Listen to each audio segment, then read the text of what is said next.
الحمد للہ رب العالمین الصلاۃ والسلام علی خاتم النبیین اما بعد اعوذ باللہ من الشیطان الرجیم بسم اللہ الرحمن الرحیم قل اعوذ برب الفلق من شر ما خلق ومن شر غاسق اذا وقب ومن شر النفاثات فی العقد ومن شر حاسد اذا حسد بسم اللہ الرحمن الرحیم قل اعوذ برب الناس ملک الناس الہ الناس من شر الوسواس الخناس الذي يوسوس في صدور الناس من الجنة والناس صدق اللہ العلی العظیم وصدق رسول النبی الکریم۔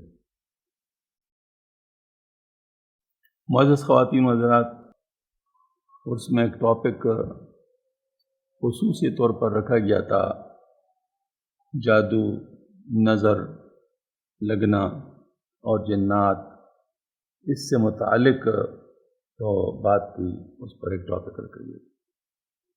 یقیناً یہ ایک بہت اہم ٹاپک ہے، کیونکہ ظاہر مسائل تو اس کے ساتھ ہیں، لوگوں کو مسئلے تو آتے ہیں اور اس کا حل بھی ہے، لیکن حل دو قسم کے ہیں۔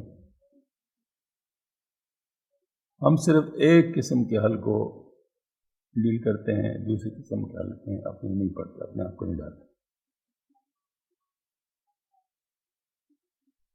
جادو یہ ظاہر موجود ہے، قرآن میں ہے، اس کے بارے میں یہ ابھی سورۃ فلق جو میں نے پڑھی، اس میں فرمایا گیا ہے قل اعوذ برب الفلق من شر ما خلق ومن شر غاسق اذا وقب ومن شر النفاثات فی العقد۔ جو من شر النفاثات فی العقد میں گروہ کے اندر جو پھونکنے والیاں ہیں ان کے شر سے امان مانگا گیا ہے، یہ جادو ہے۔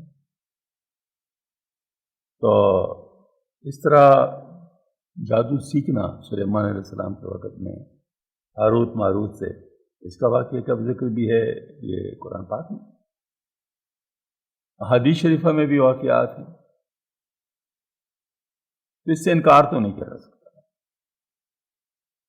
یعنی ہر وہ چیز جس سے انکار نہ کیا تو ضروری نہیں کہ وہ حق بھی ہو۔ اب کفر سے انکار تو نہیں کیا، کفر ہے موجود لیکن حق تو نہیں ہے۔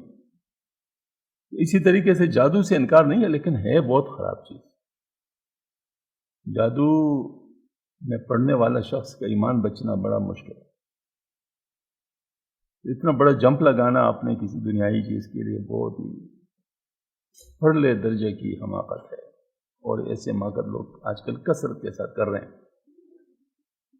خصوص عورتیں اس میں زیادہ پائی جاتی ہیں۔ اور قرآن پاک میں بھی جادو کے بارے میں جن کا ذکر سورہ فلق میں آیا ہے وہ بھی عورتیں ہیں، نفاثات، وہ بھی عورتیں ہیں۔ تو عورتیں اس میں بہت پڑتی ہیں، اس کی وجہ کیا ہے؟ عورتیں ہوتی ہیں کمزور اور ہوتی جذباتی ہیں، جذبات میں غصہ بھی ہے۔ اب غصہ ان کو آ جاتا ہے، بس نہیں چلتا، یعنی کھلے عام بدلہ لینے کا یا دشمنی کرنے کا ہمت نہیں ہوتی، تو پھر یہ اسی چیز پہ آ جاتی ہیں جو چھپا وار ہوتا ہے نا، مطلب جس کا پتہ نہ چلے، تو یہ چیز جو ہے یہ جاتی ہے اور اس میں وہ پڑ جاتی ہیں۔ اللہ تعالی ہم سب کو اس کے شر سے بچائیں۔ تو بہرحال یہ تو ہے، اس سے انکار نہیں۔ اس طرح نظر لگنا بالکل پکی بات، بلکہ جادو سے بھی زیادہ خطرناک ہے، کیونکہ جادو اتنے پیمانے پہ نہیں جتنا نظر لگنا ہے، اس کا امپلس اور ایفیکٹ بہت زیادہ ہے۔ بہت سارے لوگ، حدیث شریف میں آتا ہے، نظر کی وجہ سے اونٹ، نظر لگنے کی وجہ سے اونٹ ہنڈیا میں چلا جاتا ہے اور انسان قبر میں چلا جاتا ہے۔ نظر لگنا اتنی شدید چیز ہے، بالکل لگتے ہیں، اچھے لوگ کو بھی لگتی ہے نظر، برے لوگ کو بھی لگتی ہے۔ تو یہ نظر لگنا بھی ہے، ایفیکٹ ہے۔ اس طرح جنات، یہ بھی ایفیکٹ ہے۔ سورہ جن قرآن پاک میں، احادیث شریفہ میں بھی جنات کے بارے میں واقعات موجود ہیں، آپ صلی اللہ علیہ وسلم سے بھی، صحابہ کرام سے بھی تو اس کا مطلب یہ ہوا کہ ان چیزوں سے انکار تو نہیں کیا جا سکتا، یہ تو موجود تو ہے، لیکن اس کا حل کیا ہے؟ تو میں نے عرض کیا کہ حل اس کے دو قسم کے ہیں۔ ایک کے ساتھ تو ہم اپنے آپ کو ایڈجسٹ کرتے ہیں، کوشش کرتے ہیں، دوسرے کے ساتھ بالکل ٹچ بھی نہیں ہوتے۔ وہ کیا ہے؟ پہلا حل جو ہے، پہلا حل وہ یہ ہے کہ انسان اپنے آپ کو بدلے، کیونکہ جادو بھی ہونے کے لیے معمول چاہیے، جنات کے لیے بھی معمول چاہیے۔ تو معمول وہ ہوتا ہے جو فسق و فجور میں مبتلا ہو، آسان معمول ہوتا ہے، برائیوں میں پڑا ہو، بالخصوص رزق حرام ہو۔ بعض پیشے ایسے ہیں جو حرام ہے لیکن اتنے مشہور ہے کہ ہم اس کے بارے میں بات کرتے ہیں تو لوگ آسمان سر پہ اٹھا لیتے ہیں، تو نہیں بتاتے، مجبوراً نہیں بتاتے، کیونکہ ظاہر وہ پھر وہ خواہ شور مچاتے ہیں۔ ہاں، ان کے لیے دعائیں کرتے ہیں، ان کو کوشش بھی کرتے ہیں سمجھانے کی۔ تو یہ اب ان کو اگر کہا جائے کہ آپ یہ جاب چھوڑ دیں تو سوال ہی نہیں پیدا ہوتا کوئی چھوڑ دیں، اور ہے حرام۔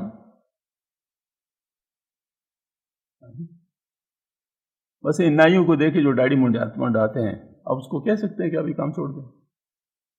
کہہ سکتے ہیں؟ مانیں گے؟ نہیں مانیں گے، الٹے خواہ ان کا ایمان خطرے میں پڑ جائے گا۔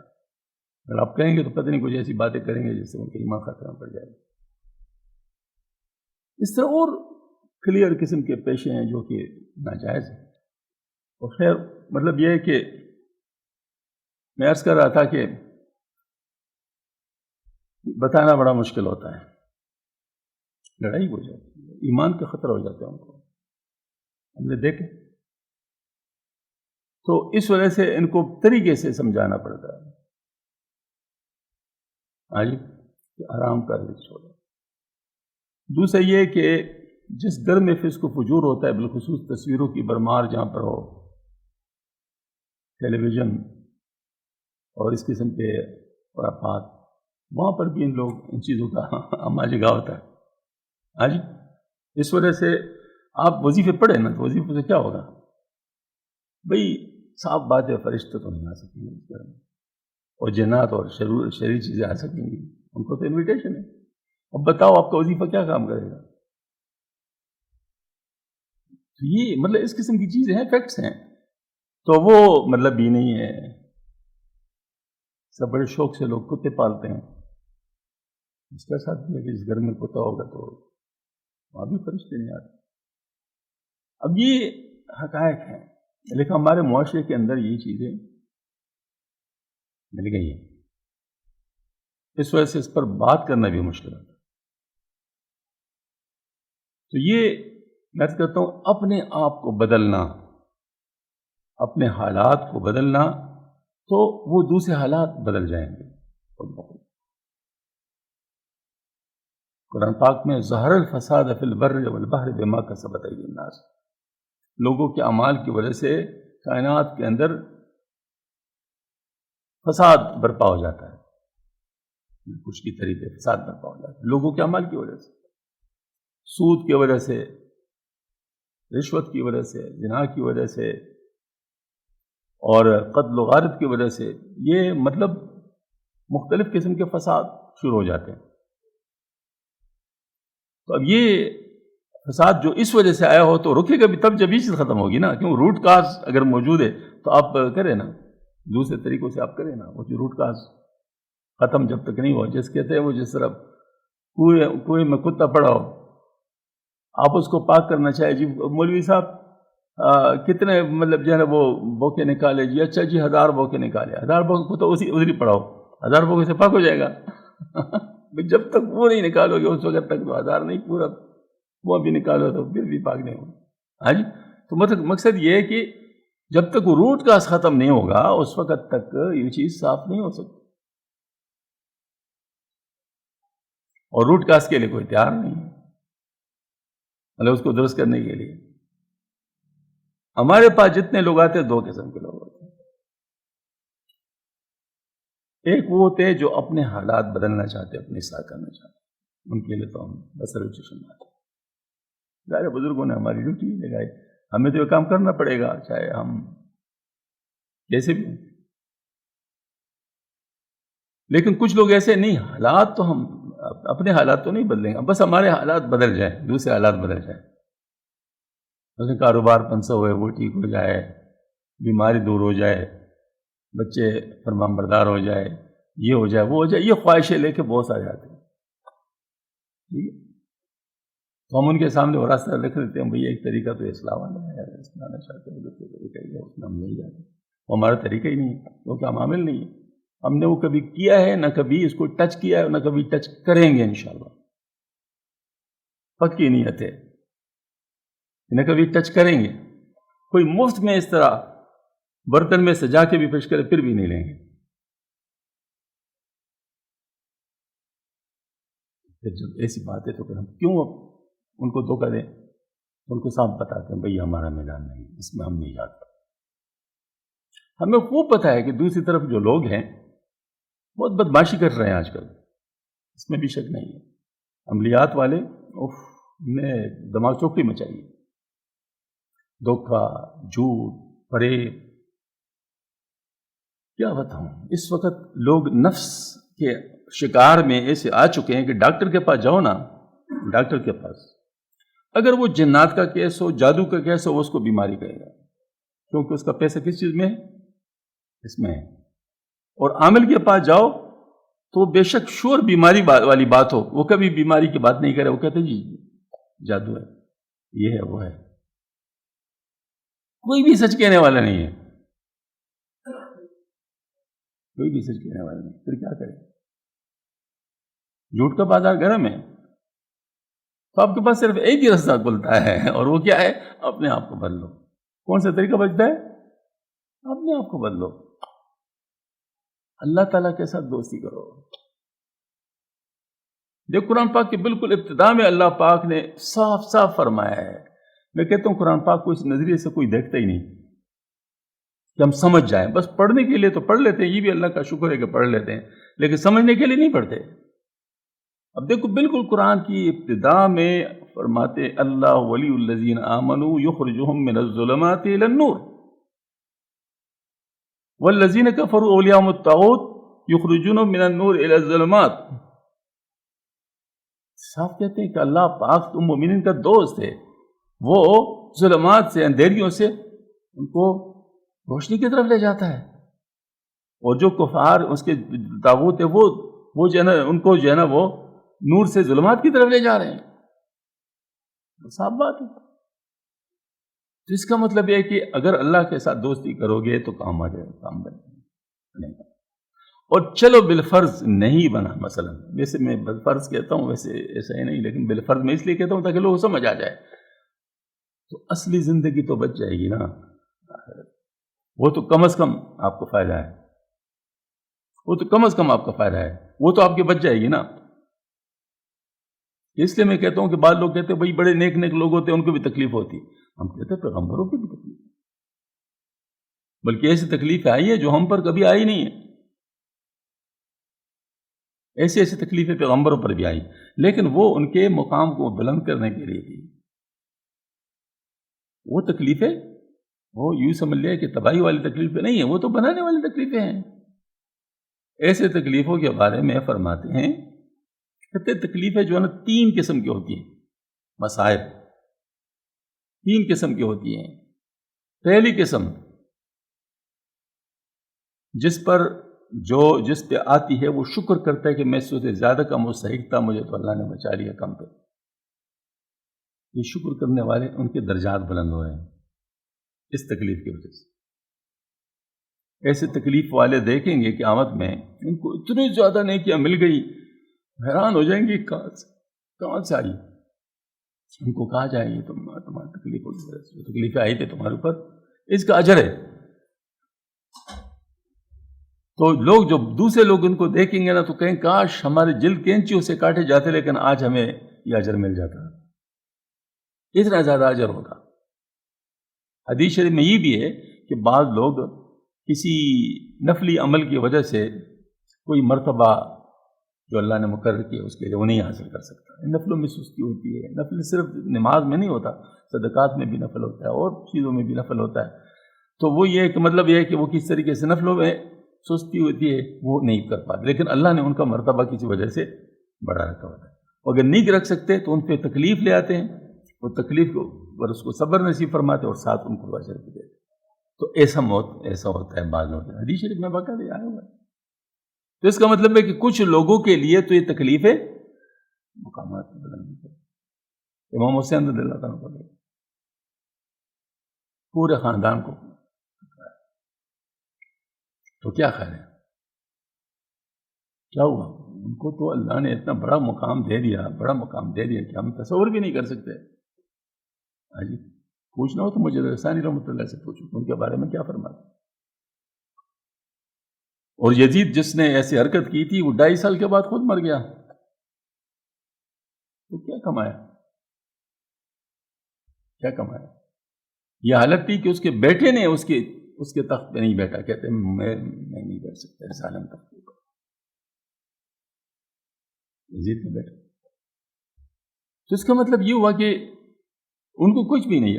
اب دیکھو نا آج کل وہ یزید نام رکھتا ہے اپنے بیٹے کے اوپر،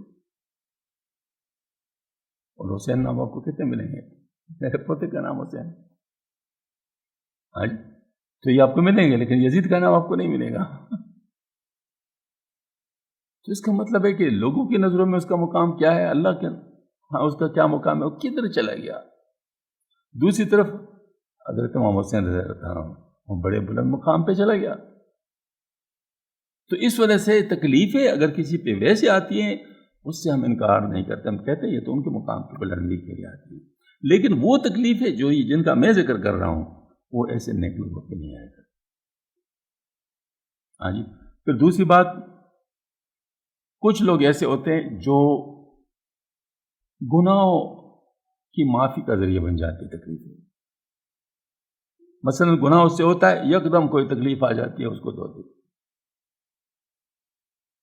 جیسے نہیں ہوتے خوش قسمت لوگ، مطلب یہ ہے کہ وہ یعنی اگر وہ جیسے مثال کے طور پر کوئی جگہ گندی ہو گئی، شادی بیاہ ہو گیا اس طرح، مطلب جگہ گندی ہو گئی اور ایک دم بارش ہو گئی، بارش سارا گند لے گیا تو بس ٹھیک ہے، مطلب ظاہر ہے وہ خوش نصیبی ہے ان کو سارا کچھ خود نہیں صاف کرنا پڑا، اللہ پاک نے اپنی طرف سے انتظام کر لیا اور چلے گیا معاملہ.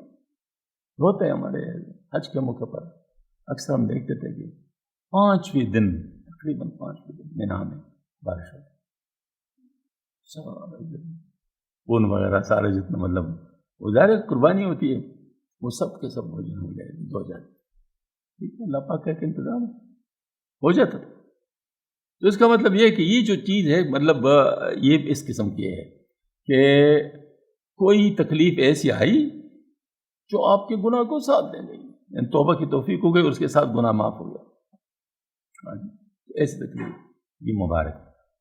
تیسری قسم کی تکلیف سزا ہے دنیا کی.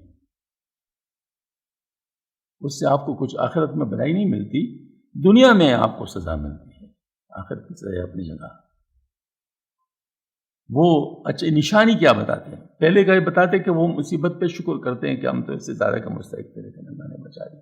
دوسرا صبر کرتے ہیں، دوسرے قسم جن کے گناہ صفائی ہوتی ہے اس کے ذریعے. اور تیسرے وہ لوگ ہیں جو جز فضا میں مبتلا ہو جاتے ہیں، اول پھول بکنے شروع کر لیتے ہیں. یہ مجھے ہی صرف دیکھا تھا، یہ ہو گیا یہ ہو گیا، اس قسم کی جو باتیں شروع کر سمجھ لو کہ اس کو سزا مل رہی ہے، اس کو سزا مل رہی ہے. تو اس کا مطلب یہ ہوا کہ اگر ایک انسان اپنے آپ کو بچانا چاہے تو اپنے حالات کو تبدیل کرے، اس کے دوسرے حالات خود تبدیل ہو جائیں گے. اپنے تشریحی حالات درست کر لے، اس کے تکوینی حالات درست ہو جائیں گے، کیونکہ تکوین تشریح کا پابند ہے. تکوین جو ہے یہ تشریح کا پابند ہے. اللہ کے فیصلے جو اترتے ہیں وہ ہمارے عمل کے حساب سے اترتے ہیں. حدیث میں جو آتا ہے نا اعمالکم اعمالکم، تمہارے حکمران تمہارے اعمال ہیں. تو اس طریقے سے مطلب یہ ہے کہ انسان کو اپنے اعمال کا جائزہ لینا چاہیے. میرا اعمال ٹھیک ہے غلط ہے؟ اگر اعمال ٹھیک نہیں ہے توبہ کرے, صحیح اعمال کرنا شروع کر لے, اور پھر آئندہ ایسا نہ ہو اس کے لیے اپنی اصلاح کر لیں تو کام بن جائے گا, ماشاءاللہ حالات درست ہو جائیں گے. اب ہمارے پاس جو لوگ آتے ہیں ہم ان سے یہی کہتے ہیں, پہلے سوال کرتے ہیں بھئی اصلاح کے لیے آیا ہو یا کچھ اس طرح جو مسائل ہے ان کو حل کرنے کے لیے آیا ہو. پتہ چل جاتا ہے, بات چیت سے پتہ چل جاتا ہے, تو پھر ہم صاحب کہتے ہیں بھئی بات یہ ہے کہ یہ معاملہ ہمارے پاس نہیں ہے, میدان ہمارا نہیں ہے, ہمارا میدان تو اصلاح والے میدان ہے, اس کے لیے تیار ہو تو بسر ہو چشم حل کریں گے انشاءاللہ جتنی کوشش ہم سے ہو سکتی. باقی یہ پھر میں آپ کو ایک بات بتاؤں, والذین جاہدوا فینا لنہدینہم سبلنا. اللہ پاک فرماتے ہیں جو لوگ مجھ تک پہنچنے کے لیے کوشش و محنت کرتے ہیں ہم ان کو ضرور بضرور ہدایت کے راستے سے جائیں گے. ہماری نیت اگر درستگی کی ہو جائے اور درستگی کی نیت کے ساتھ ہم باقاعدہ ارادے کے ساتھ عمل بھی شروع کر لیں, یعنی اس کے لیے کوئی ترتیب بنا لے جو اس کے ٹھیک کرنے کو. مثال کے طور پر کوئی کہتے ہے میں لاہور جاتا ہوں,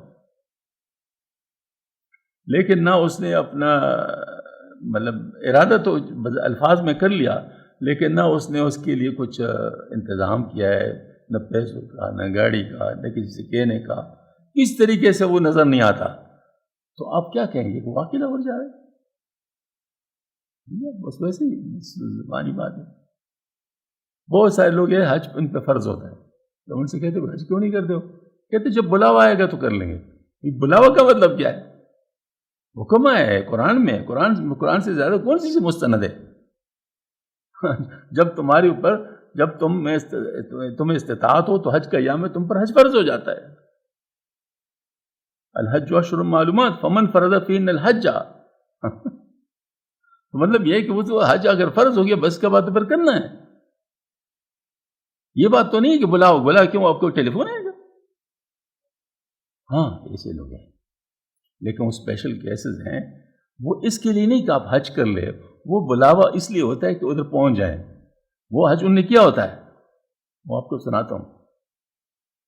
مولانا یوسف بنوری رحمۃ اللہ علیہ کا نام سنا ہوگا آپ لوگوں نے, کراچی کے مولانا یوسف بنوری بہت بڑے عالم تھے. ہر سال حج میں جاتے. کسی نے انہوں نے کہا حضرت یہ نفلی حج اتنا زیادہ کرنے کا تو کوئی نہیں حکم, مطلب آپ ہر سال حج کے لیے جاتے ہیں, اور کام بھی تو ہوتے ہیں. انہوں نے کہا کیا کرو, اس دفعہ تو میں نے نیت کی کہ اگر ٹیلی فون بھی کرنا پڑے نا پھر بھی ٹیلی فون بھی نہیں کروں گا. اس کے لیے مجھے صرف ٹیلی فون کرنا پڑے کہ میں ٹکٹ تیار کر لو یا ویزا لگوا, تو یہ بھی نہیں کروں گا. تو کہتے ہیں کہ کیا ہو گیا, بالکل آخری دن جب آ گئے تو ٹیلی فون آ گیا کہ میں نے آپ کے لیے 2 ٹکٹیں رکھی ہیں, ارادہ ہے یا نہیں ہے؟ کہتے پھر مجھے شرم آئی کہ اب ادھر سے ٹیلی فون آ گیا تو میں کیا کروں. تو یہ بلاوا ہے, یہ اور چیز ہے, یہ ہر ایک کے لیے نہیں ہے. نار کے سر بے تراشت قلندری دانت, یہ ہر ایک جو سر منڈواتا ہے وہ قلندر تھوڑا ہوتا ہے. وہ اسپیشل کیسز ہیں, اور ایسے ہیں, اس سے انکار نہیں ہے. ہمارے شیخ مولانا اشرف صاحب رحمۃ اللہ علیہ ان کے پاس بھی ایسے ہوتا تھا, اچانک حکم آ جاتا. اب معذور شخص تھے, مفلوج شخص تھے, ہاں جی, لیکن بس بلاوا آ جاتا کہ آ جاؤ. جب آ جاؤ کا آ جاتا ہے تو پھر حضرت انکار نہ کر سکتے, تو ساتھیوں سے کہتے بھائی انتظام شروع کر لو. اور انتظام کی اب کیا بات ہے, 7 12 13 آدمی اور بھی لگ جاتے ہیں, ہم بھی آپ کے ساتھ جاتے ہیں, پوری جماعت تیار ہو جاتی اور چلے جاتے. یہ حضرت کا ساتھ معاملہ تھا. ایک دفعہ اسی طرح بلاوا آ گیا, میرا سامنے کی بات ہے اس وجہ سے میں عرض کرتا ہوں, بلاوا آ گیا, بتائے مطلب فرمائیں گے آ جاؤ. تو اس پر حضرت نے ساتھیوں کو کہا بھائی انتظام کرو, جانا ہے. تو آخری سیٹ بھی ریزرو ہو چکی تھی, بالکل کچھ بھی موقع نہیں تھا. تو حضرت اسلام آباد تشریف لائے, جو وزیر وزارت امور جو حج کا جو ملک کا تھا ان سے ملاقات ہوئی، ان کیا سب سیکرٹری کا نام تھا غالباً، ان سے ملاقات ہوئی. انہوں نے کہا مولانا اگر صبح تک آپ نے اس کے جتنے اخراجات ہیں، جتنے لوگ آپ جا رہے ہیں، اگر اتنا فورن ایکسچینج آپ نے ہمیں ٹرانسفر کر لیا تو پھر کچھ ہو سکتا ہے. انہوں نے کہا یہ فقیر آدمی کیا کر سکے گا، مطلب ظاہر ہے فورن ایکسچینج کون مطلب یکدم دے رہا، تو اپنے آپ کو گویا ٹالنے کے لیے کہہ رہی. حضرت نے اپنے دبئی کے کسی مرید کو اطلاع کر دیا کہ یہ ٹرانزیکشن کر دو. ان نے ادھر سے بیٹھے بیٹھے کر لیا سارا کچھ. صبح سے پہلے وہ پیسے ٹرانسفر ہو گئے تھے. صبح وہ مطلب ان کا جو تھا لیٹر وہ ان کے پاس لے گئے، جی پیسے تو ٹرانسفر ہو گیا. کہتے میں تو نہیں کر سکتا. کیا کریں، کل وعدہ کیا تھا اور آپ انکار کر رہے ہو. تو میں اچھا بات سن، میں نے تو جانا ہے تیری قسمت میں، بس ٹھیک ہے، بس یہ فرمایا اور وہاں سے چلا ہے. جی میں نے کہا معذور آدمی ویل چیئر پہ جا رہے تھے، یہ یہیں سے یہ جو نا جو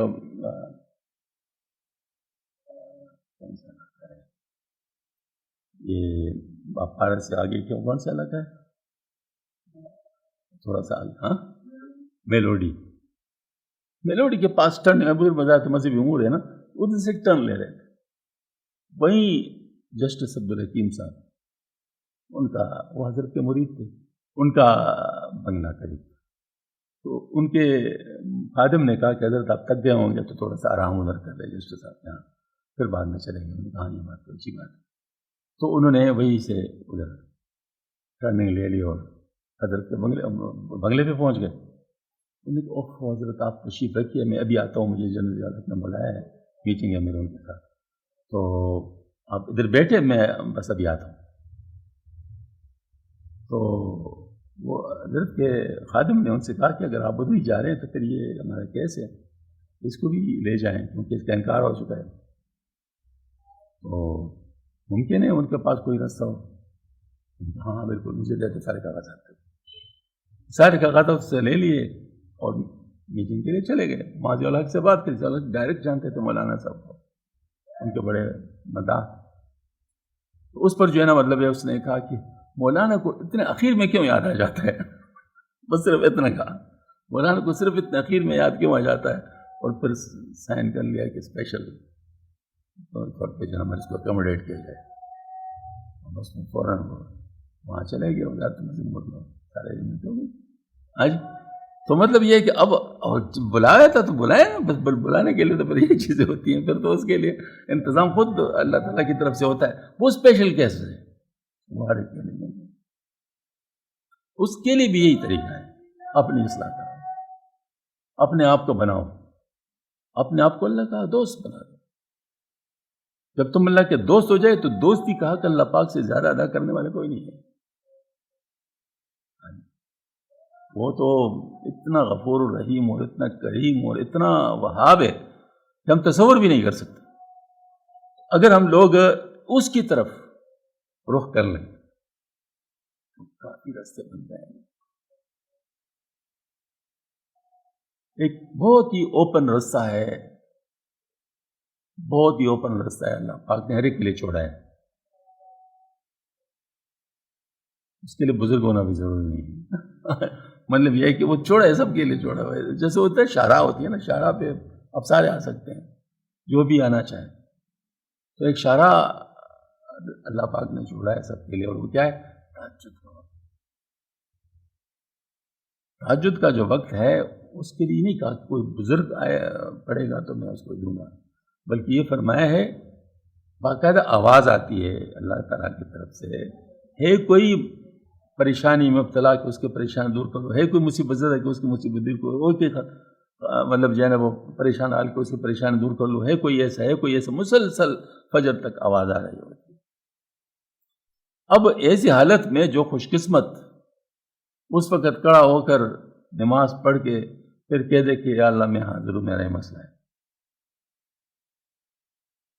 تو پھر اللہ چاہے اس کے کام جانے، وہ سارے مسائل حل کر سکتے. اس کے لیے کوئی مشکل نہیں ہے، اس کے لیے کوئی مشکل نہیں ہے. مسئلہ یہ کہ ہم ایک تو دیکھیں نا، کہتے اللہ پاک سے خوب یقین کے ساتھ مانگو، اور اپنی حیثیت کو دیکھ کر نہ مانگو، اللہ پاک کے قدرت کو دیکھ کر مانگو. یعنی یہ ہماری بات ہے. اب یہ ساری باتیں ہمیں بتائی گئی نا. اب صرف یقین کرنے کی بات ہے نا. اگر کسی نے اس پہ یقین کر لیا تو ادھر معاملہ تو بالکل کلیئر ہے. وہ ہے کہ یوں سمجھ لے رکاوٹ کیا ہے، وہ ہماری بے یقینی ہے، وہ اس کے اندر پڑی ہوئی ہے وہ رکاوٹ. اب اس بے یقینی کو دور کر لو تو وہاں تو سب کچھ موجود ہے، کلیئر ہے. اس وقت صورتحال کیا ہے میں صاحب بتاتا ہوں. میری زبان سے غلطی سے بھی کوئی وظیفہ نکلے نا، وظیفہ، تو لوگ کے کان کھڑے ہو جاتے. حضرت مجھے بھی جاتے ایسے ہی، مطلب میں صورتحال ہے. لیکن میں چیخ چیخ کر کے رہا ہوں، یعنی کبھی میں نے چھپائی نہیں بات. چیخ چیخ کہہ رہا ہوں، خدا کے بندو اللہ پاک سے مانگو، تہجد کے وقت مانگو، بڑے قبولیت کا وقت ہے، اس میں مسئلے سارے حل ہو سکتے ہیں، یہ سارا کچھ ہو سکتا ہے. چیخ چیخ کر کہہ رہا ہوں، وہ لوگ نہیں سنتے، نہیں سنتے. یہ باتیں مطلب وہ جو کسر پسر والی بات میں کروں نا کسی اور کے ساتھ، اور وہ سن لے کوئی تو کہتے جی حضرت مجھے بھی جاتے، اس پر یقین ہے. اور اس پر یقین نہیں ہے تو اب اس کا کیا کیا جائے گا؟ مطلب کیا حل ہے ہمارے پاس؟ اس کا حل تو ہمارے پاس نہیں، یہ تو ہم نہیں کر سکتے. آج یہ بات یقین خود پیدا کرنا پڑے گا. اس وقت صورتحال یہ ہے کہ اگر ہم کسی کو کوئی آ جائے اپنے مسائل بڑا پٹارا لے کے آتا ہے، جی یہ مسئلہ ہے، یہ مسئلہ ہے، یہ مسئلہ ہے، یہ مسئلہ ہے، ان کو جب ہم تہجد کی نماز کا بتاتے ہیں نا تو ایسے چہرے پہ اس کی ہوائی اڑتی ہے کہ جیسے ہم نے اس کو ٹالا ہے، جیسے ہمارے پاس تو بہت کچھ ہے لیکن ہم ان کو دینا نہیں چاہتے. پھر یوں کرتے ہیں نا، مطلب ٹیکنیکس بھی لڑاتے ہیں نا ہمارے ساتھ، ٹیکنیکس بھی لڑاتے ہیں. ٹیلی فون کرتے ہیں تو پہلے اصلاح کی بات کرتے ہیں، جی مطلب وہ جو آپ نے ہمیں ذکر دیا تھا تو اتنا عرصہ وہ بس وہ ہم سے نہیں ہو سکا، یہ ہو گیا، اب ہم دوبارہ شروع کرنا چاہتے ہیں. میں سمجھتا ہوں کہ اب کوئی مسئلہ ہو گیا اس کی وجہ سے ہمیں اس طرف آ رہا ہے. کیوں ہم بھی تجربہ کار ہو گئے نا، وقت کے ساتھ ساتھ انسان کو تجربہ ہو جاتا ہے. آج تو پھر اس کے بعد کیا ہوتا ہے؟ پھر اس کے بعد اصل مسئلے پہ آتے ہیں. پھر اس وقت پتہ چل جاتا ہے کہ وہ یہ کیا کرنا چاہتے ہیں. کہتے بھائی ہمارا طریقہ پہلے سے نہیں ہے، اب یہ بھائی کوئی تبدیلی نہیں ہے. ہاں جی، اگر آپ تبدیل نہیں ہونا چاہتے تو ہم تبدیل کیوں ہو جائیں؟ آپ نے بھی اگر فیصلہ کیا ہے کہ ہم نے تبدیل نہیں ہونا تو پھر ہم تبدیل کیوں ہو جائیں حق پر ہوتے ہوئے؟ یہ بات مطلب یہ بہت پریشانی کی بات ہے. لوگ اس کو سمجھتے ہیں کہ شاید ہمیں ڈالا جا رہا ہے. نہیں، ایسی بات ہے. صاحب بات عرض کرتا ہوں، درمیان میں ایک عرصہ ہے بزرگوں نے بھی لوگوں پہ شفقت کی وجہ سے کچھ اعمال منگیات وغیرہ سیکھ لی تاکہ لوگ غلط لوگوں کے ہاتھوں میں نہ جائیں. اچھی نیت، اس وجہ سے ان کو تو ہم غلط نہیں کہہ سکتے، انہیں بہت اچھی نیت کے ساتھ. لیکن اس کا نقصان کیا ہوا؟ ہر چیز کا ایک سائیڈ افیکٹ بھی ہوتا ہے نا. اس کا ایک سائیڈ افیکٹ ہوا، اور سائیڈ افیکٹ یہ ہوا کہ اب لوگ پیروں کو عامل سمجھنے لگے ہیں. پیٹنٹ بات کہ جو پیر ہوگا وہ عامل بھی ہوگا، یا اس کو عامل ہونا چاہیے، اور جو عامل ہوتا ہے اس کو پیر سمجھا جاتا ہے. یعنی پیر باقاعدہ اس کو سمجھاتا ہے، اس کو مرید ہوتے ہیں تمام سارے کچھ مطلب مسائل وغیرہ، حالانکہ بالکل کچھ بھی نہیں جانتا ہوگا، جاہل ہوگا، لیکن یہ ہے کہ وہ پیر بھی بن جائے گا. حتیٰ کہ بدعقیدہ ہوگا اس کے لوگ بھی یعنی مرید ہو جاتے ہیں. اب یہ جو چیز میں عرض کرتا ہوں کہ اب جب یہاں تک صورتحال آ گئی تو اس کو توڑنا ضروری ہے نہیں. لوگوں کو کیا ہے سمجھانا ضروری نہیں ہے کہ بھائی پیر ہونا اور ہے عامل ہونا اور ہے. پیر ہونے کے اور ذرائع ہیں، مقاصد ہیں، اور عامل ہونے کے اور ذرائع اور مقاصد ہیں. ڈومین ہی الگ ہے، بالکل ایسے جیسے ڈاکٹر و انجینئر. اب یہ ممکن ہے کہ لاکھوں میں کوئی ایسا ہو جو کہ ڈاکٹر بھی ہو انجینئر بھی ہو، چانس کی بات تو ہے. لیکن کیا ہر ڈاکٹر کو آپ انجینئر کہہ سکتے ہیں؟ ہر انجینئر کو آپ ڈاکٹر ہونا مان سکتے ہیں؟ یہ تو نہیں ہوگا. اسپیشلائزیشن ہے. بلکہ اب تو میڈیکل میں بھی اسپیشلائزیشن ہے. آپ ENT اسپیشلسٹ کے پاس چلے جائیں کہ میرا پیٹ خراب ہے، وہ آپ کے اوپر ہنس گئے، کیا کر رہا ہے ہمارے، کدھر آیا ہو؟ جی میں ENT اسپیشلسٹ ہوں، میں گلا اگر خراب ہو مجھے بتاؤ. یہ میں پیٹ کا علاج تو نہیں کرتا ہوں. تو اس طرح مطلب یہ نہیں، ہر چیز کے اندر اسپیشلائزیشن اب آ گئی ہے. اب آپ کہتے ہیں کہ نہیں یہ بالکل یہ ساری چیزیں اکٹھی ایک ہو جائیں، یہ غلط بات. اس سے نقصان ہوا ہے، اس وجہ سے الحمدللہ اللہ کا احسان ہے. میں نے ابھی تھوڑی دیر پہلے کہا تھا نا کہ کوئی پلیٹ میں سے جا کر بھی چیز دینا چاہے نا، تب بھی ہم لینے کے لیے تیار نہیں، بغیر محنت کے. اس کی کیا وجہ؟ ہمارا مشن ہی نہیں ہے. اور کیوں نہیں ہے وہ بتاتا ہوں. اگر ہم نے یہ کام شروع کیا تو اس وقت یہ چند افراد جو بیٹھے ہیں پھر چند نہیں ہوں گے، پھر لائن لگی ہوگی باہر، اور اپنی نمبر لینے کے لیے لوگ شور شرابہ کر رہے ہوں گے. مجھے بتاؤ اس وقت میں کسی کی اصلاح کر سکوں گا؟ جو اصلاح کے لیے آئے ہوں گے ان کو وقت دے سکوں گا؟ اچھا اب اگر دو چیزوں میں مجھے ایک لینا پڑ جائے، اصلاح اور یہ، میں مجھے کون سا لینا چاہیے؟ بس یہی بات ہے. اسی وجہ سے ہم نہیں کرتے. وہ نہیں کہ کر نہیں سکتے، کر سکتے ہیں لیکن ایسا کرنا چاہتے نہیں. اس کی وجہ یہ ہے کہ یہ چیز بہت اہم ہے، بہت پیچھے چلی گئی ہے، بہت پیچھے چلی گئی ہے. اس حد تک پیچھے چلی گئی ہے کہ اب لوگ خانقاہ کے نام کو بھی سمجھتے نہیں کہ خانقاہ کیا ہے. مسجد جانتے ہیں، مدرسہ جانتے ہیں، خانقاہ نہیں جانتے. اور جو خانقاہ جانتے ہیں وہ بھی یہ اصل خانقاہ کو نہیں جانتے، وہ عملیات والی جگہوں کو خانقاہ جانتے. یہ ملیہ والی بات ہوتی ہے.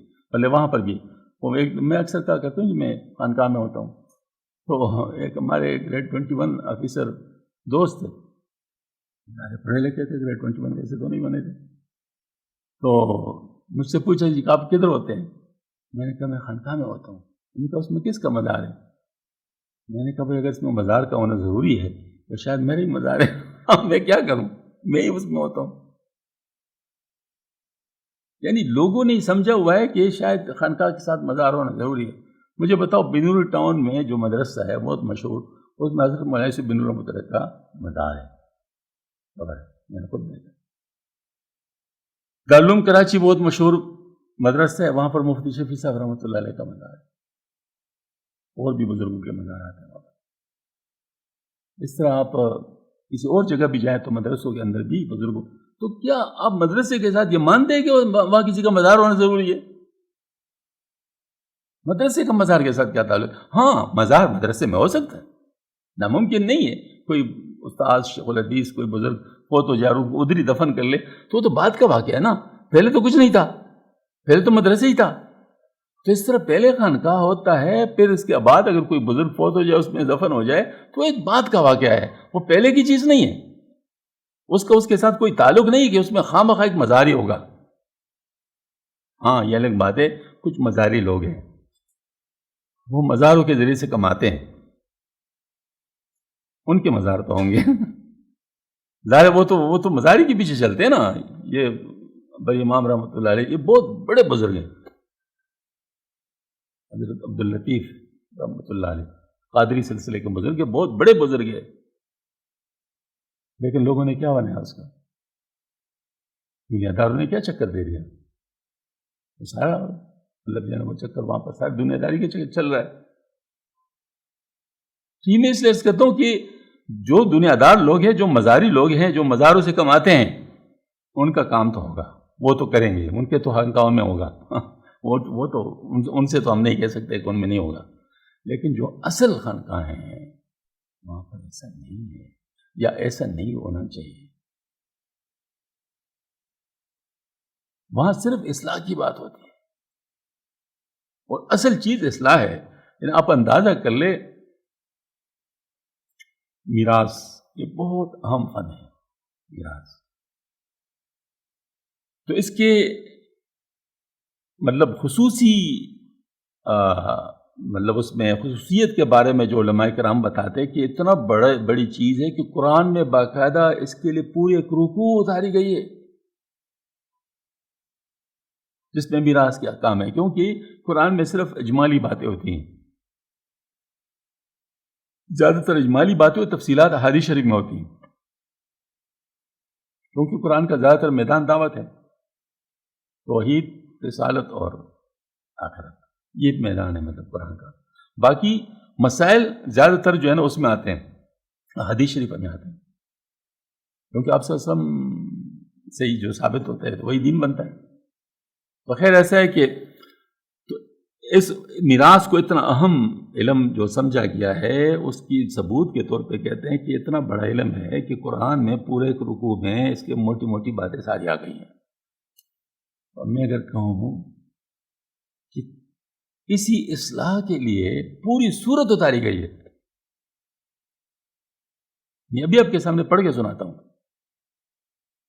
اعوذ باللہ من الشیطان الرجیم، بسم اللہ الرحمن الرحیم، والشمس وضحاها والقمر اذا تلاها والنهار اذا جلاها والليل اذا يغشاها والسماء وما بناها والارض وما طحاها ونفس وما سواها فالهمها فجورها وتقواها قد افلح من زكاها وقد خاب من دساها كذب ثمود بطغواها إذ انبعث أشقاها فقال لهم رسولنا ناقة الله وسقياها فكذبوه فعقروها فدمدم عليهم ربهم بذنبهم فسواها ولا يخاف۔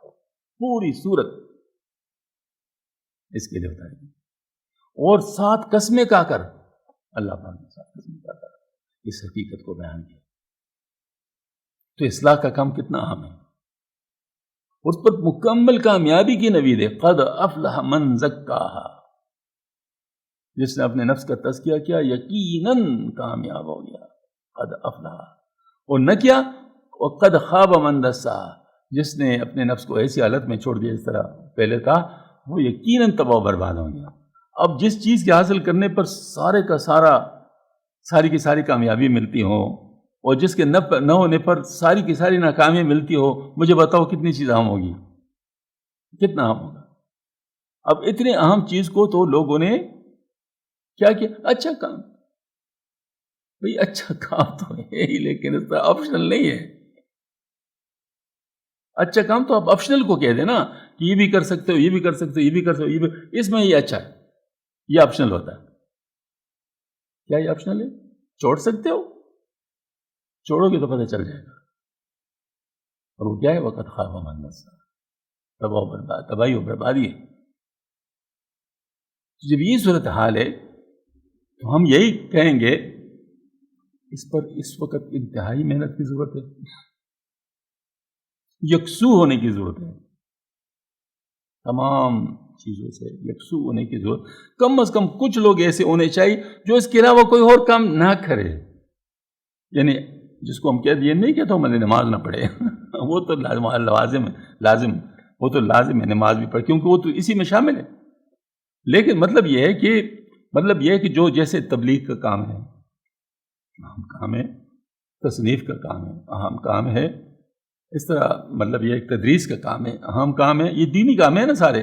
اچھا اس طرح جہاد ہے، وہ اہم کام ہے، اس طرح مطلب جو ہے نا وہ اور سیاست ہے دینی، وہ بھی بہت اہم کام ہے، سارے اہم کام ہیں۔ تو میں یہ نہیں کہتا کہ یہ ختم ہونے چاہیے، لیکن کم از کم کچھ لوگ ایسے ہونے چاہیے جو ان کا اڑنا بچونا سب کچھ ہونا سارے کے سارے اس کے ساتھ وابستہ ہو، وہ کوئی اور کام نہ کرتے ہوں، اسپیشلی اس کے لیے اپنے آپ کو مختص کر چکے ہوں، پھر کام بنے گا۔ آج کل کے دور کی لحاظ سے بات کرتا ہوں، اب میں آپ کو اس کے لیے کوٹیشن سناتا ہوں، بہت اہم کوٹیشن۔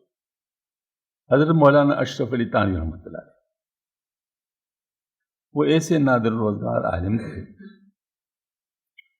مفسر تھے، میں نے قرآن تفسیر لکھی ہے، حدیث شریف اور فقہ، اور پھر اس طرح مطلب یہ ہے کہ تقریباً ہر فن پہ حضرت کی کتاب موجود ہے، تقریباً 1000 سے زیادہ کتابیں لکھی۔ لیکن ایک دن کہتے ہیں ماشاءاللہ دوسرے کاموں کے لیے الحمدللہ لوگ موجود ہیں، کام ہو رہے ہیں، اگر میرا کوئی ماننا چاہے نا تو میں کہتا ہوں مجھے اس کے لیے بس تصوف کے کام کے لیے فارغ رکھا جائے، میں کوئی اور کام اس کے علاوہ نہ کروں، بس یہی کام کروں۔ کون کہہ رہا ہے؟ حضرت تھانوی رحمۃ اللہ علیہ کہہ رہے ہیں، جو سارے کام کر رہا تھا اور کر سکتا تھا، تو جو سارے کام نہیں کر سکتا ان کے لیے کرو. ان کو بدرجولہ مطلب ہے کہ اگر یہ کام اللہ وہ کر سکتے ہیں تو پھر اس کے لیے اپنے آپ کو مختص رکھیں. تو یہ اس وقت بہت ضروری ہے. اور یہ میرے خیال میں کہتے ہاتھی کے پاؤں میں سب کے پاؤں. آپ کا تبلیغی جماعت بھی صحیح چلے گا تب جب یہ ہوگا، آپ کے مدرسے بھی صحیح چلیں گے تب جب یہ ہوگا، آپ کی کتابیں بھی صحیح لکھی جائیں گی جب یہ ہوگا، آپ کا جہاد بھی صحیح تب ہوگا جب یہ ہوگا. مطلب گوئے کہ سارے کام سب کب ٹھیک ہوں گے جب یہ ہوگا. کیونکہ نفس کی بات ہے نا بھائی، مجاہد کا نفس اگر بنا نہیں ہے، اگر اس کی اصلاح نہ ہو چکی ہے، ظالم ہوگا، کیونکہ بندوق تو اس کے پاس ہے، ظلم کرے گا. اگر جو ہے نا مطلب ہے کہ مدارس پڑھانے والا ہے تو وہ طلبہ کا وقت ضائع کرے گا، یا ان کو غلط پڑھائے گا، یا پتہ نہیں مطلب ان کا حق ادا نہیں کر سکے گا جو، یا اور قسم کی چیزوں میں مبتلا ہو جائے گا. یہ بات ہے. اس طرح اگر کوئی شخص مطلب سیاست کر رہا ہے اور وہ اس کا یہ نفس کا علاج نہیں ہو چکا ہوگا تو کیا کرے گا آپ کو خود پتہ ہے. ہاں جی، اس کا مطلب ہے کہ ہر چیز کے اندر نفس کی اصلاح لازم ہے. جب ہر چیز کے اندر نفس کی اصلاح لازم ہے، ہر چیز کے اندر علم کی ضرورت ہے، ہر چیز کے لیے تبلیغ کی ضرورت ہے، ہر چیز کے لیے کتابوں کا ہونا ضروری ہے. تو اس کا مطلب یہ ہے کہ یہ جو مختلف کام ہیں ان کے لیے اسپیشل قسم کے لوگ ہونے چاہیے. وہ اس کام کو اپنے اپنے طور پہ کریں، باقیوں کو نہ چھیڑیں، اپنے اپنے طور پہ ان کاموں کو کریں تاکہ سارے کام چلتے رہیں، تاکہ سارے کام چلتے رہیں. یہی میں عرض کرنا چاہتا ہوں. اب دیکھیں مثال کے طور پر 5 دروازے ہوں، 5 دروازوں سے دشمن آ سکتا ہو، کسی بھی دشمن دروازے سے آ سکتا ہو. 5 چوکیدار آپ نے رکھے ہوئے، ایک چوکیدار کو دشمن نے شوٹ کر لیا، وہ گر گیا، پھر آپ کیا کریں گے؟ اس کو ایسے چھوڑ دیں گے؟ فوراً دوسرے دروازے سے کوئی وہاں جائے گا اور کھڑا ہوگا کہ یہ دروازہ خالی نہ رہے کیونکہ دشمن ادھر سے آ سکتا ہے. تو اگر تبلیغ والے ختم ہو جائیں گے تو ہم نے ادھر جا کے تبلیغ کرنی ہے. اگر مدرسے والے ختم ہو جائے تو ہم نے جا کر وہاں پر یہ کام کرنا ہے. اگر کسی جگہ پر سیاست وقت تو ہمیں ادھر جا کر. اس طرح تصوف والے ختم ہو جائے تو ان کو آنا پڑے گا. سمجھ میں آ گئی نا بات؟ سب یہ ضروری ہے اور سب کے لیے یہ اہمیت ہے. بس یہی ہم عرض کرتے ہیں کہ اب یہ باقی جہاں تک میں آپ کو بات بتاؤں جو ہمارے دنیائی مسائل ہیں اس کے لیے تو بہت زبردست اصول ہے. وہ یہ ہے کہ جو تقوی اختیار کرتا ہے اللہ تعالیٰ اس کو اپنی طرف سے راستہ دیتا ہے، راستہ نکال لیتا ہے اس کو، اور اس کو جہاں سے اس کا گمان بھی نہیں ہو سکتا عطا فرماتا ہے. اس کا مطلب ہے کہ تقوی اس میں حاصل ہوتا ہے، اسی اسلام میں تقوی بھی حاصل ہوتا ہے. اگر تقوی حاصل ہو گیا تو آپ کا رزق کا بندوبست بھی ہو گیا، کیونکہ اللہ تعالیٰ کے ساتھ رزق کے خزانے کم تو نہیں ہیں. حضرت تانوی رحمۃ اللہ علیہ نا،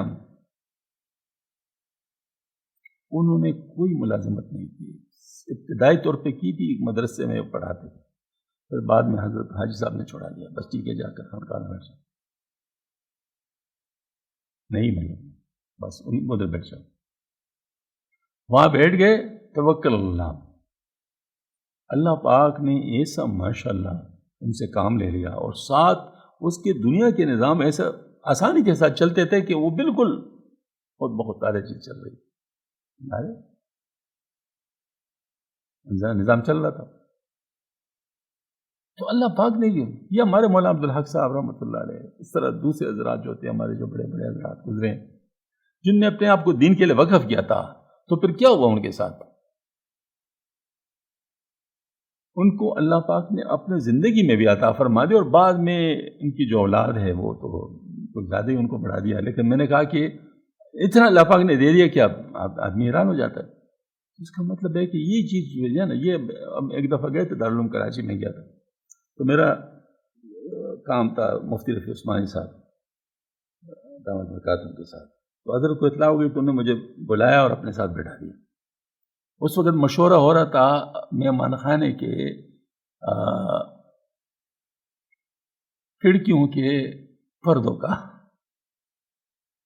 اور حضرت اس پر جو تھے نا، وہ جو درزی اس پر ایسے جرا کر رہے تھے کہ ایسا ہونا چاہیے، ایسا ہونا چاہیے، ایسا ہونا چاہیے، ایسا ہونا چاہیے. میں حیران تھا. میں نے کہا کہ اپنا بچہ خاصا وقت اس کو دے رہے ہیں. آج بعد میں فرمایا اصل میں کوئی آیا ہے، اس نے کہا کہ پردے ٹھیک نہیں، اس پردے ٹھیک کر لیں اور پیسے میں دوں گا. تو اب چونکہ اس نے کہا تھا تو میں نے کہا کہ اب اس نے کہا ہے تو اس کو پورا کرنا چاہیے، مہمان کی بات ہے. تو میں اس لیے پھر میں نے کہا تھا.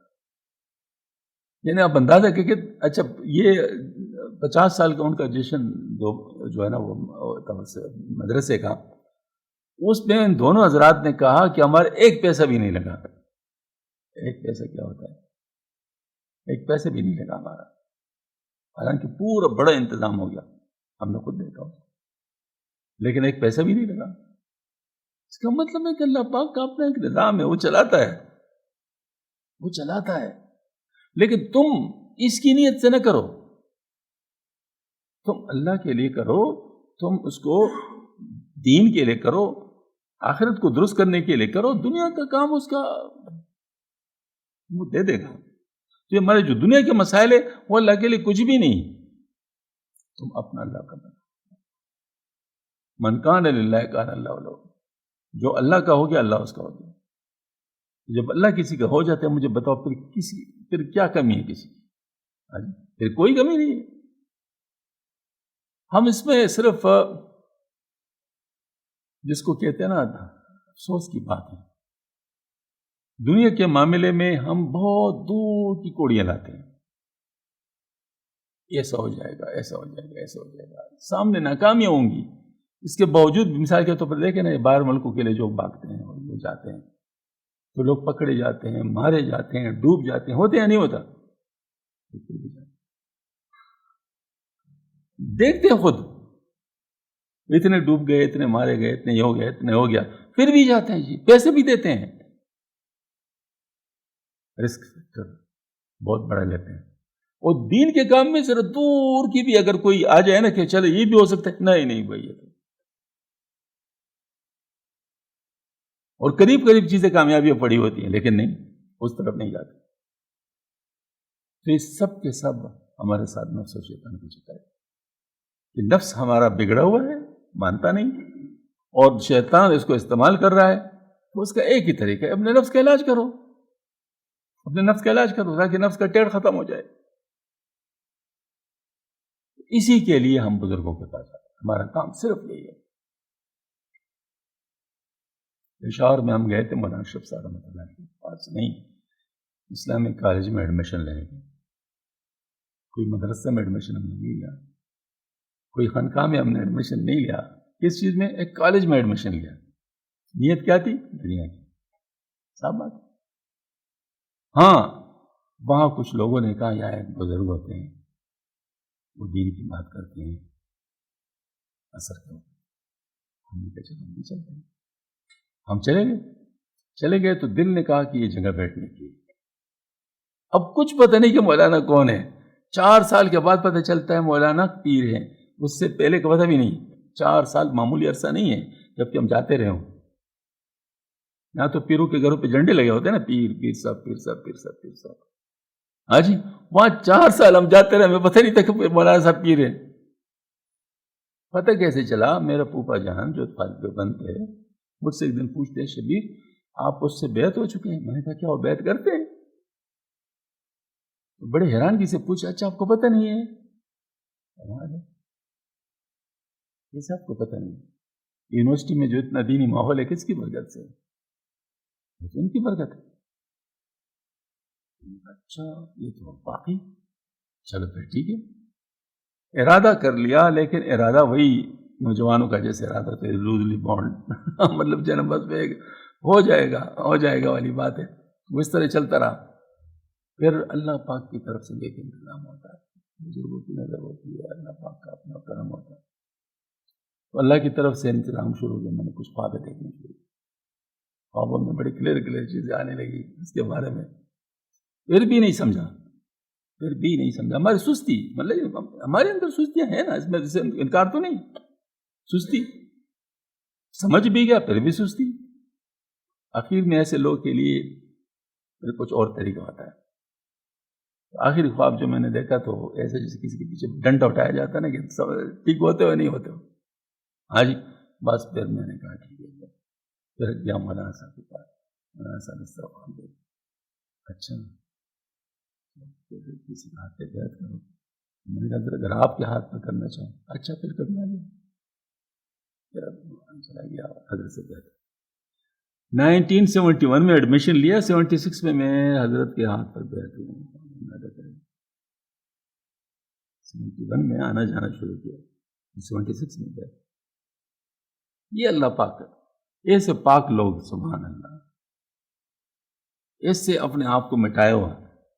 کچھ پتہ نہیں مطلب ہے کہ جو ہے نا وہ یہ ایسا اور ایسا ہے. لیکن ان کی مجلس میں بات تو تھی نا, وہ تو پوری کی پوری دعوت تھی. مجلس ایسی تھی جو کھینچتی تھی. آپ اندازہ کر لیں. مجھے بتاؤ کبھی اگر کسی نے تراویح میں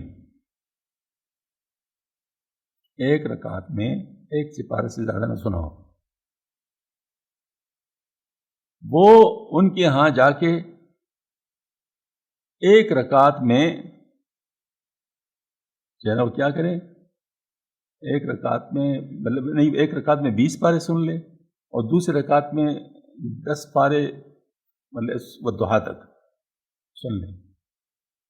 کیا خیال ہے وہ خوش ہوگا پھر ادھر آنے کے لیے؟ ظاہری بات ہے کہ نہیں, ظاہری بات ہے کہ نہیں. لیکن دیکھو کوئی کشش تھی نہیں کہ اس کے بعد کسی ادھر جب تھا تو کسی اور جگہ نماز نہیں پڑھی کریں گے, پھر ادھر ہی جاتا. یہ کیا بات ہے؟ یہ ایک ایسی چیز ہے جو کہ کھینچتی ہے. ہم نے دیکھا الحمدللہ برکات دیکھیں, اللہ کا شکر ہے. لیکن دعوت نہیں دیکھی کہ آؤ مجھ سے بیعت ہو جاؤ یا میں پیر ہوں یا فلاں, اس قسم کی بات کوئی نہیں تھی. یہ میں عرض کرتا ہوں کہ یہ ایک طریقہ ہے. مطلب ایسے لوگوں کے پاس آنے سے حقیقت دین کا پتہ چلتا ہے کہ دین کی حقیقت کیا ہے, قرآن کیا ہے, قرآن کا نور کیا ہے, نماز کیا ہے, نماز کا نور کیا ہے, روزہ کیا ہے, روزے کی کیا حالت ہونی چاہیے. یہ ساری چیزیں پریکٹیکلی پتہ چلے. کتابوں میں تو ہم نے پڑھا ہے, نمازیں بھی پڑھتے ہیں, روزے بھی رکھتے ہیں, اور ظاہر مطلب ہے کہ باقی سارے بھی کام کرتے ہیں. لیکن یہ اس کا جو نور ہے نظر آ جائے. قرآن جیسے میں نے آپ سے عرض کیا نا, قرآن ہم پڑھتے ہیں. اس وجہ سے اگر ہم ایسے لوگوں کے پاس جائیں گے اور ان کے پاس ہم اصلاح کی نیت سے جائیں گے تو اللہ تعالیٰ بہت کریم ہے. اللہ جل شانہ ان کی برکت سے بہت آسانی کے ساتھ بڑی مشکل چیزیں بھی کروا دیتے ہیں. کوئی مشکل نہیں ہوتا. ہاں یہ الگ بات ہے کہ میں اپنی نیت اپنی اصلاح کی بنانی چاہیے. اس کی وجہ انما الاعمال بالنیات, تمام اعمال کا درمیان. ایک میں آپ کو آخری بات بتاؤں نا, ٹائم تھوڑا ہے. صاف بات عرض کرتا ہوں کہ دنیا کے لیے نیت کی ضرورت نہیں ہے. دنیا آپ کو ویسے بھی مل سکتی ہے,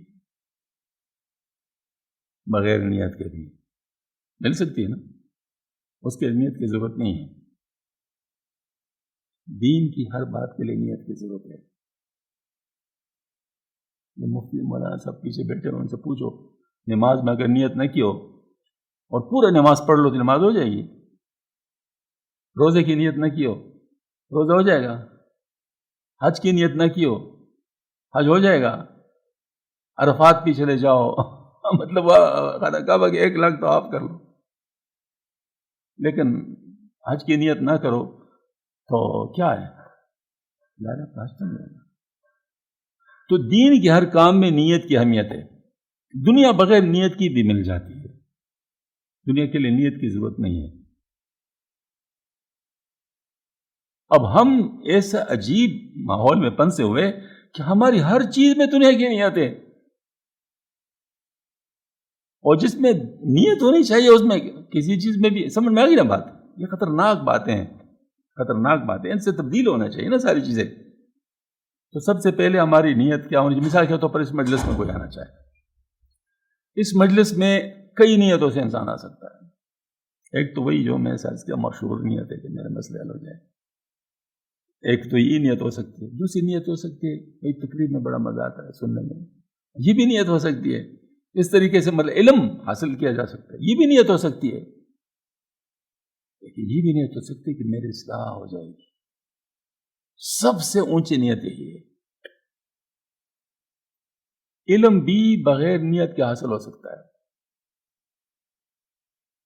علم بھی بغیر نیت کے حاصل ہو سکتا ہے. ہاں البتہ ثواب اس کا حاصل نہیں ہوگا، لیکن علم حاصل ہو سکتا ہے. اب مجھے یہودی نے جو علم حاصل کیا ہے قرآن کا یا حدیث کا، تو اس میں اس نے نیت کی ہوگی، مطلب اس کا انہوں نے تو اپنی دنیا کی نیت کی نا، یا مخالفت کی نیت کی، ان کو علم تو حاصل ہو گیا. ثواب تو سوال ہی نہیں پیدا ہو سکتا، کیونکہ ثواب کا تعلق ایمان کے ساتھ ہے. تو اس وجہ سے جو مطلب علم ہے وہ بھی بغیر نیت کے حاصل ہو سکتا ہے. اصلاح اس کے لیے نیت کرنی. ٹھیک ہے نا. آپ کا کام تب چلے گا جب آپ اس کی نیت کریں گے. اللہ جل شانہ ہم سب کو عمل کرنے کی توفیق عطا فرمائے اور اس کے لیے بہترین نیت عطا فرمائے. جو بھی کام ہم کریں صرف خدا کے لیے کریں، صرف خدا کے لیے کریں، اور اللہ سب کے لیے کافی ہے. حسبنا اللہ نعم الوکیل نعم المولا و نعم النصیر. ہمارے مولانا نقشہ کشمیر رحمۃ اللہ علیہ سے جب کوئی سوال کرتا نا، کتنے مشکل سوال ہوتا، تو حضرت سب سے پہلے یہ فرماتے حسبنا اللہ نعم الوکیل نعم المولا و نعم النصیر. پھر بیٹھ جاتے اور بس پھر شروع ہو جاتے، پھر علم کے سمندر زبان سے وہ نکلتے ہوتے. ہاں بس کیوں ظاہر حسبنا اللہ نعم الوکیل، ہمارے لیے اللہ کافی ہے، بہترین کارساز ہے. ہاں جی، بہترین آقا ہے، بہترین مددگار ہے.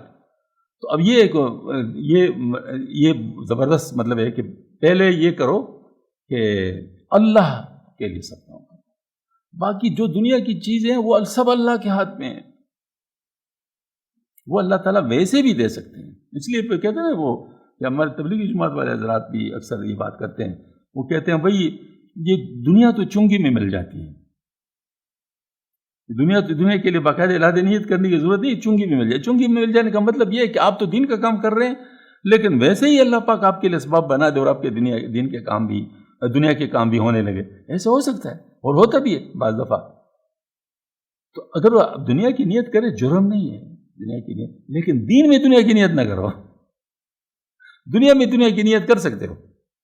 مثلا آپ جاب کر رہے ہیں تو آپ کی جاب کی نیت ہوگی نا، تو آپ وہ جرم نہیں ہے. آپ جاب کریں، آپ کی نیت ہوگی، لیکن اس میں آپ نیت کریں کہ میں یہ جاب بھی کرتا ہوں تاکہ مجھ سے اللہ راضی ہو جائے، یعنی حلال رزق مجھے مل جائے، جس کی وجہ سے میں اپنے آپ کو حرام سے بچاؤں اور لوگوں کی مدد بھی کر سکوں. اب یہ دین کی نیت ہوگی.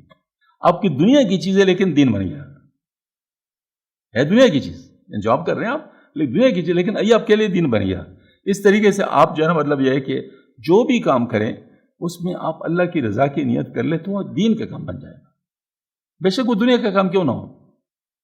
مثال کے طور پر میں کپڑے پہنتا ہوں، اب کپڑے پہننا دین کا کام ہے دنیا کا کام ہے؟